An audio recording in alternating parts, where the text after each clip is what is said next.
Luoro nitie ni duoko mar penj maduong' mar klas 12 KCSE nyalo deko kapok owuok. Ma en bang' chenro mar nono penj maduong' mar klas 12 mane dhi nyime sikund sekondar mar nyiri ma St. Francis Mang'u bedo gi ng'ikruok kendo chuno mondo lor sikundno lep ka jonon penj bende oriembi.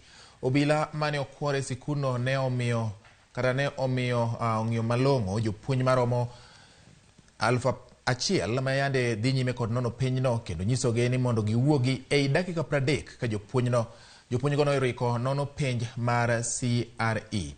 Jofwambo bende mane oriko chopo kanyo mondo nyis kaka weche ne chalo. Ne obilago wuogodo tung' mosuo. Jopuonj oseyo jotendgi kuom ketogi gi tend agoko. Temo mar jatend duol mar penj e pacho ka NEC David Njegere kelo kwe ne ogore Luanda.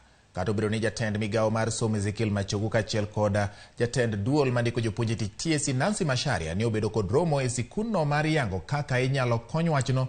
Luoro nitie ni chungo nono penj dhi chocho chenro mag golo duoko mar penj maduong' mar klas 12 KCSE mane igeno ni nyalo wuok e dweni.